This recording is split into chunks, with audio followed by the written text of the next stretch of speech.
Nations Championship final round of the Southern Leg, folks. Team of the week. Let's go through 15 players. Highlight some of their key moments and stats to see who the standouts were from this third week. And we'll get to some honourable mentions at the end.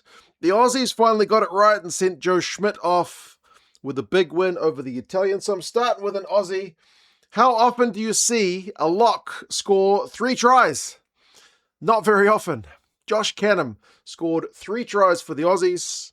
I've been a little bit critical of him for being a little bit of a penalty magnet at times. Some kind of poor decisions, but not against the Italians. He was bloody everywhere. 3 tries is the kind of icing on the cake stuff. A lot of kind of close range combative stuff from him. 15 carries though. That's first equal for the entire game.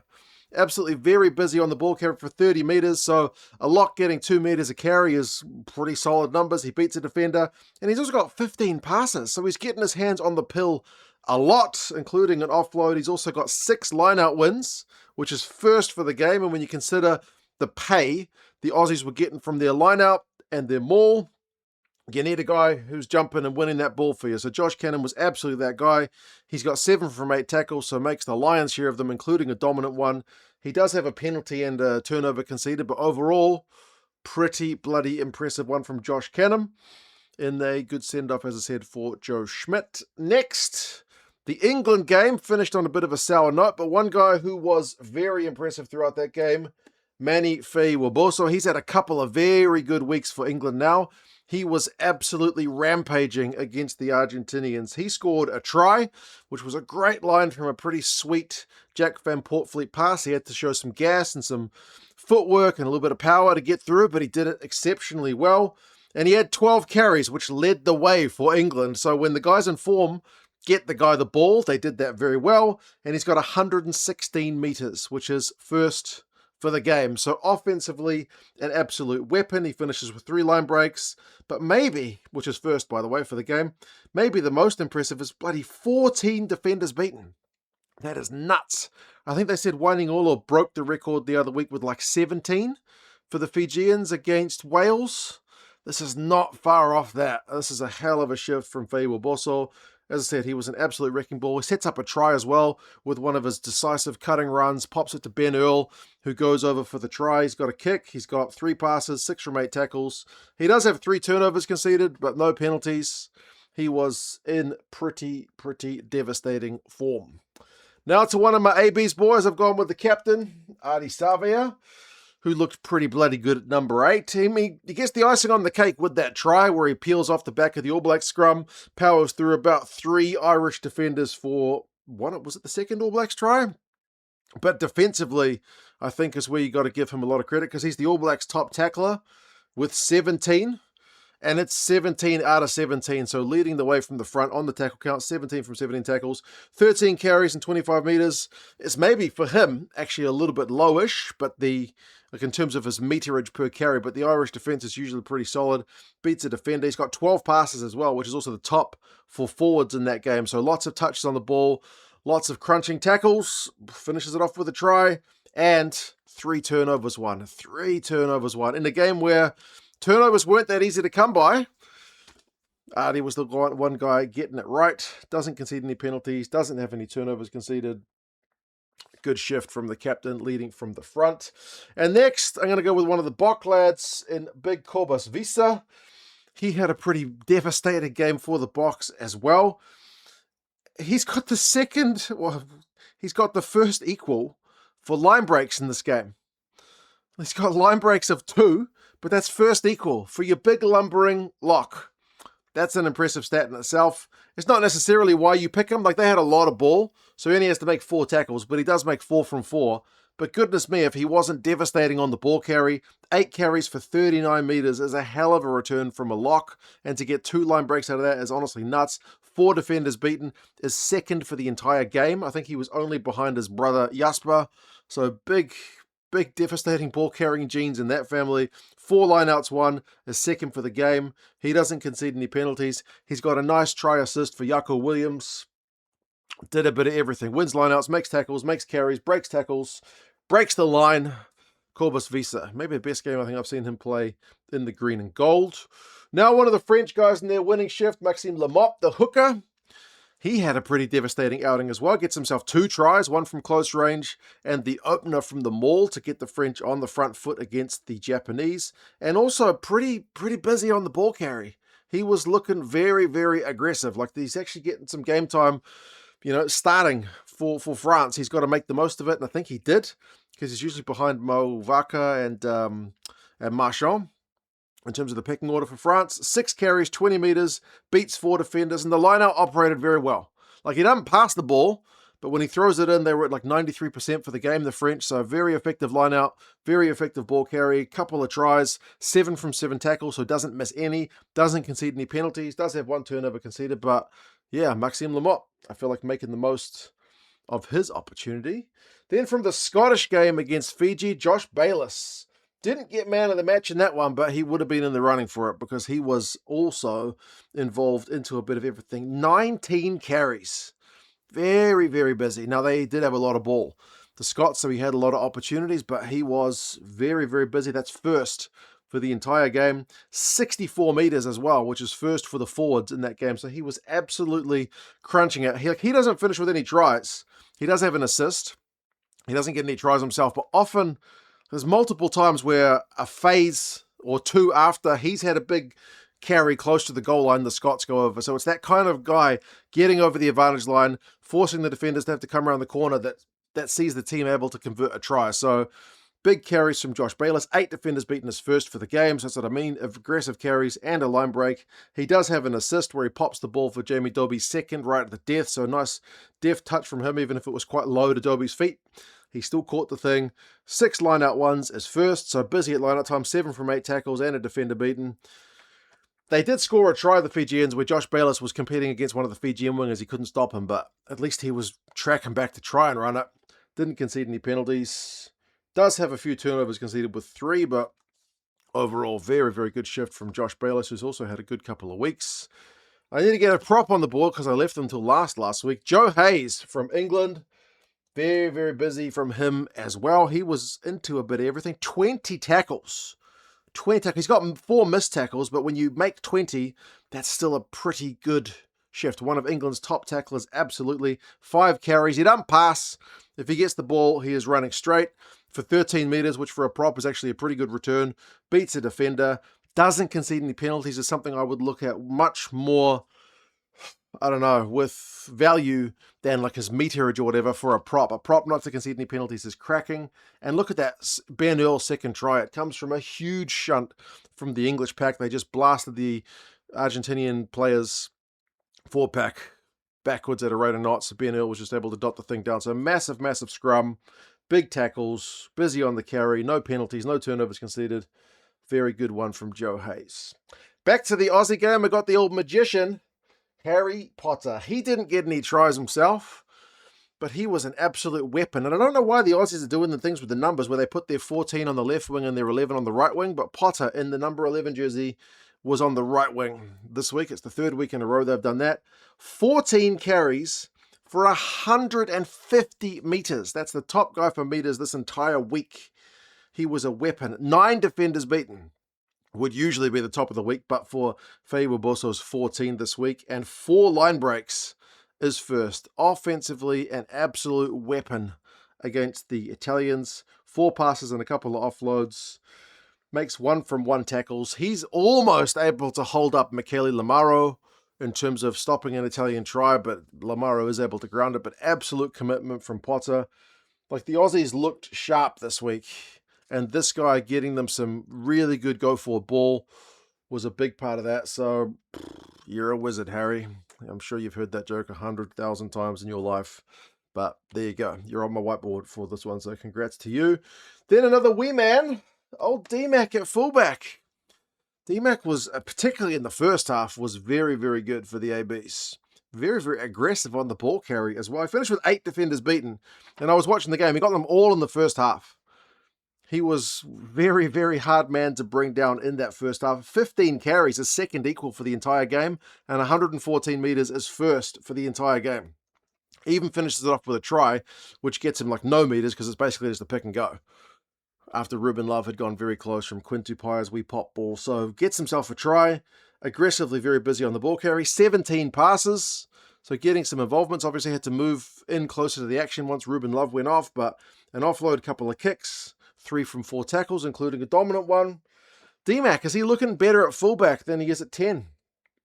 Maybe that is a spot for him. Did have a penalty and a turnover conceded, but overall, he was pretty busy around the park. D-Mac. Now I'm going to go with another back. The trend of backs continues. Maxime Lucu from that French game, another guy who's making the most of some time in the driver's seat. With no Antoine Dupont, he gets a try. It's a nice wee snipe. I think it's after Maxim Lamothe had a big carry as well, so he makes the most of his hooker doing some hard yards. And he's also got a try assist where he puts Jelly Bear into a really, really sweet gap. So silky skills from the French number 9. 3 carries for 9 meters. That includes a try. And 52 passes, 13 kicks. The kicking game is partly what kept the Japanese on the back foot. Like, the Japanese are a really dangerous team. They scored 1 try from a Jelly Bear, kind of bit of a nothing kick where they ran it straight back at them. So you got to get the kicks right. Lucu was largely good in that department. He's got 11 from 13 tackles, which for a scrum half is pretty good. Wins a quick line out. Doesn't concede any penalties. Does have a couple of turnovers conceded, but overall, very, very good shift from him. I got to stop getting all these backs on the board and get a forward. I'm going to go with Gerhard Steenekamp from the Bok game. Massive scrum. Massive, massive. Like, his stats don't do him justice. 2 carries, 2 meters.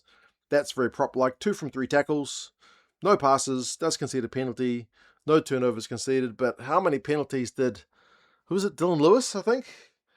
Who he was scrummaging against? Dylan Lewis conceded like 5 penalties in this game. And, like, they just obliterated. Like, they demolished the Welsh pack at times. It was a scrummaging masterclass. You can give that award to the entire forward pack. So accepting that award on behalf of the Springboks as Gerhard Steenekamp, who's on my board for an absolutely magic scrummaging display from the Bok pack. It was a thing of beauty. When you can force penalties from your opposite number, or your tight head if you're a loose head, then, you know, you're doing exactly what the part of the reason the coach has picked you in the lineup. So Gerhard Steenekamp, massive, massive scrummaging shift from him. Back to the backs, I'm going to go with Quinn Tupaea, there at 13. Not a popular man with some of the Irish after that attempted intercept only got penalised. I know a lot of people would have seen it yellow for that one. He did give away that 1 penalty, but Nick Berry, because there were a couple of attempted, or the one-handed bats in that game, neither of them saw any cards, 1 each way, but 16 carries. First for the entire game. First equal, so very, very busy on the ball carry. He was looking for work. 14 meters, which is not that great actually, but 2 defenders beaten, but certainly very busy on the ball carry. 11 passes as well. He's loving getting his hands on the ball, including an offload, and he's got the one that's the nice pop ball to Ruben Love, who goes close before D-Mac gets his try. So it's that kind of quick play from Quinn, which is part of the reason he's in the side. 9 from 9 tackles, 100%, including a dominant one, and he's only behind Ardie in terms of his turnovers, 1 with 2. It's a genuine point of difference from him. Maybe only Tavatavanawai in the not All Blacks at the moment, and the kind of midfielders have a turnover game like Quinn Tupaea. Does have the 1 penalty, like I said, with the end attempt and intercept, or deliberate knock-on, whatever you want to call it. No turnovers conceded. Busy shift from Quinn. Back to the forwards and back to the Aussies. I've gone with Carlo Tizzano, called in for Fraser McWright, who had a bit of a niggle. Did all right, didn't he? Carlo is such a hard worker back in Perth, his home ground, so 14 carries from him for 37 meters for an open side flank is a pretty good shift, because Carlo he's pure work rate. Doesn't beat any defenders, but he's got a line break in that as well. But the main thing I think you're looking for Carlo is he going to tackle the house down? Yes, he does. 15 from 15 tackles. First for the Aussies in that game, so he's your top tackler, and he's got a dominant tackle. And just like Ardie Savea, he wins 3 turnovers on defense. So an absolute defensive powerhouse. Also no penalties conceded. Also no turnovers conceded. He's got 5 passes, but yeah, Carlo Tizzano. You got some good 7s in Australia. Did I pick McWright last week? I think I did. All the Aussies, at 7. They got the spot locked up. Next, back to the Scottish game. I'm going to go with Stafford McDowall. I think he got man of the match in his game. And kind of like Quinn Tupaea, he was very busy on the ball carry. Like 16 carries is the same as Tupaea. He was first equal for that game. Kind of like Quinn Tupaea, the meterage wasn't like as free-flowing as you would if you're a fullback, you know, where you're getting 10 metres a carry or something like that. But like Quinn Tupaea, just very busy, direct ball carries. So he's first equal for Scottish ball carries, or for the game's ball carries in that game, with 16, 28 metres and a defender beaten. So very, very hard work. He's got a big carry right before the Pierre Schoeman try. It's that kind of thing, like getting the advantage line ball carries, which set up the next phases to score tries. He's got a line break, heaps of touches as well, 20 passes, 3 offloads, 9 from 10 tackles. So he's the first Scottish tackler in terms of his defensive shift. That's 90%. He's conceded a penalty and a turnover, but yeah, he got man of the match for a reason, did old Stafford. And I haven't got any losing players on the board yet, but I am going to go with one of them, Tomás Albornoz for Argentina. That was a kind of close run thing in that England-Argentina game, and he had a big part in making it a close one, did Albornoz. 17 carries, was first for the backs in that game. 83 metres, was the top Argentinian guy in terms of meterage. He's got 2 line breaks, which was first equal for Argentina. 11 line breaks, which was first for Argentina. The guy is an offensive weapon as well. Like, he's just so dangerous. He's got little dinking kicks through. He kicked 8 times, sometimes little dinking kicks over the top, chip and chase for himself, sometimes kicking long. He's got a really varied distribution game, 28 passes. He's got a great break before the Coles penalty try, where he's trying to pop it from the deck and Coles kind of deliberately knocks it on. Directly gives his team 7 points, so he probably would have got a try assist if not for that interference. It's a great break from him. He's got 3 from 6 tackles, which he'd like to be a bit higher, but does win a turnover. No penalties conceded. Does have a couple of turnovers conceded, but yeah, he's a really, really dangerous guy to have there at number 10. So that is the 15 for the team of the week. Some flashy guys, some try scorers, some grafters, a whole mix. Who else should we mention? I've got a long list, but we'll go through them pretty quick. Era from the Japanese team, the hooker, he was very busy around the paddock once again for Japan. Pierre Schoeman, part of a very good Scottish bench, came on and secured the win for the Scots. Carlo Tizzano, in his first proper test start, also a big part of that Bok scrum. Asafo Aumua had a great cameo from the bench for the All Blacks, scored himself a try. Paddy Tupolotu, in his recall to the All Blacks, also scored a nice try, very physical. Joe McCarthy, in the losing Irish shift, was very busy around the paddock. Tupaea at number 6 this week.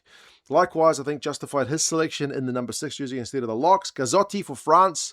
And then we got a yellow card, but he was once again the French top tackler. He's a proper workhorse too. Jack Morgan always tops the bloody tackle count. He did it again for Wales. Ben Earl, a couple of tries. One of them was pretty easy from the back of that scrum, but yeah, a very busy shift from Ben Earl with that English pack. Oviedo, once again for Argentina, huge on the ball carry. He's a key man for them. Pollock also had a nice cameo from the bench once again for England as they took the game away from the Argentinians. Vincent for the Italians, 30-plus tackles for a second week in a row. He's a workhorse too. Some of the other 9s. Van Portfleet for England, very busy. A couple of, was it at least 1 try assist for him? Was it? No, it was 2, wasn't it? Lonergan for the Aussies, I thought, had a pretty good shift. They also had the goal-kicking duties. Moyo for the Boks. He had a very good shift, like pulled the strings very well for around an hour in a high-pressure game for him. Like, obviously the Boks were winning that one pretty comfortably, but it's his test debut, so for a guy with very little rugby experience under his belt, I thought handled the pressure really well. Likewise, Declan Meredith, only his 2nd test. And in a higher pressure game, I think, for the Wallabies really needing a win against Argentina, he looked very solid. Tuisova for Fiji was in round 6 dominant tackles in that game is insane.